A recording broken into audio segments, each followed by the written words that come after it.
would be enough to say this is something important happening on that cross. But now, could there be any other witnesses, historical witnesses, even beyond the gospel accounts, that confirm that something cataclysmic happened? The answer is amazingly yes. And just as amazingly, it comes from people who oppose the faith. So it's even more powerful a witness.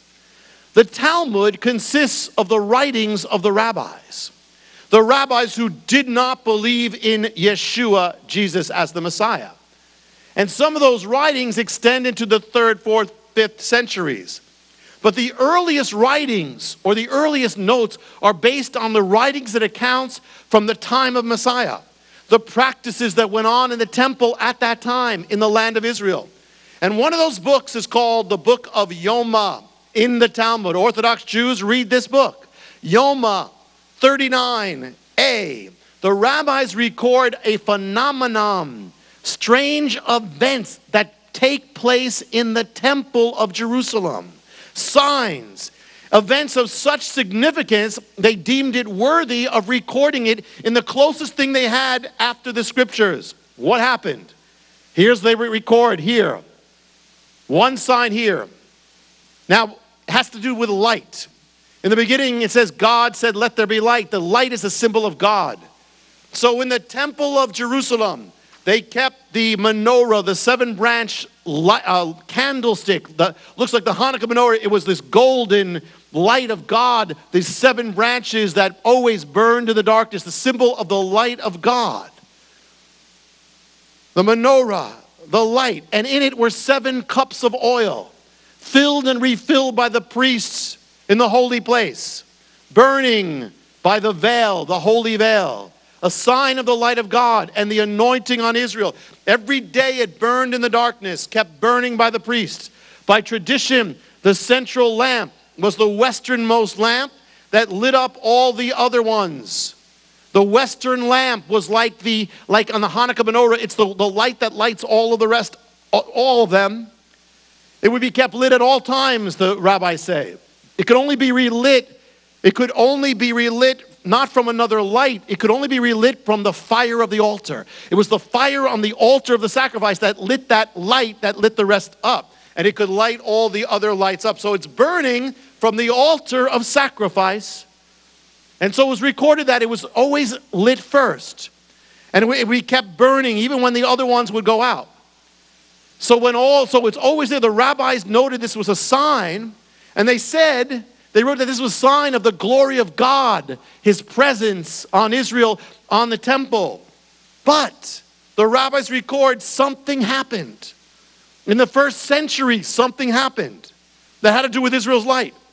The menorah, the flame, something happened. The rabbis record, all of a sudden, the western light, this key light, stopped shining, would not light. Something happened. The rabbis said they took it as a sign. This was the glory of God, and all of a sudden it would shine no more. We don't know if that meant it would go out, it wouldn't light up. A change happened. And it was here, remember, it came from the fire of the sacrifice, linked to the sacrifices. So a change takes place there, and they view it as a cosmic change. When did this phenomenon begin, according to the rabbis who recorded it? The rabbi said the light went out about 40 years from the destruction of the temple. When was the temple destroyed? 70 AD. Subtract 40 years, what do you get? You get just about 30 AD. Why is that significant? Because Messiah just happens to die at about the time of 30 AD. And as that happens, the light of God, according to the rabbis, stopped shining. The light went out. But that wasn't the only sign. The rabbis said there was another sign that happened on the holiest day of the biblical year, Yom Kippur, the center of biblical faith, the central day, the day of atonement, forgiveness of sin, the only day that man could enter behind that veil and be with God. And that day centered on 2 goats. One goat was the scapegoat, the goat that ran off and symbolically with the sins of the people. And the other goat was the Yom Kippur sacrifice itself, offered up for sin. The scapegoat was called Azazel, the one that escapes. The other goat was called Ladonai, the goat that goes to God, the one that sacrificed. And the high priest would confess the sins of the nation on the goat. And he would lay his hand on the head of the goat. And he would send the one goat into the wilderness, a sign of Israel's forgiveness. They'd be chosen, it says, in the time of the second temple. The high priest would go to the court of the priests and close to the people who are watching this. And he would go, he'd have an urn and in there, in which were two stones, two lots. One said Azazel, scapegoat. The other said Ladonai, to the Lord. One designates the goat that escapes, the other the goat that is sacrificed for Yom Kippur. The goats would come, they'd bring the goats from the holy place. They would be standing there, and the high priest would take one of the lots and shake it, take one out, put it on the goat. The other would then he'd take another one, his left hand, put it on the goat. And so they would choose which one would be the scapegoat, which one would be the sacrifice of Yom Kippur. But here's what they said. The rabbis record that something strange happened.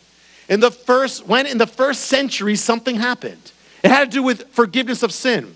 The rabbis recorded that at a specific date or time in the first century, the lot with the words to God, to Adonai, designating the sacrifice to God of Yom Kippur, stopped turning up in the priest's right hand.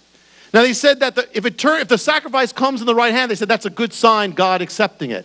But what happened, they said, is after this year, that the one that said the sacrifice would never, ever come in the right hand again. It always went in the left hand, which was not a good sign. Now, the mathematics of this is 2 to the 40th power, or 1 in 5,479,548,800 to 1. A sign that the Lord was no longer accepting the sacrifices of Yom Kippur. Never again. And then when did they say that happened? When did they happen? The rabbi said this happened just about the year 30 A.D., the time when Messiah came as the final sacrifice of Yom Kippur. And amazing, the very center of the faith. And then you have there's another sign that happened.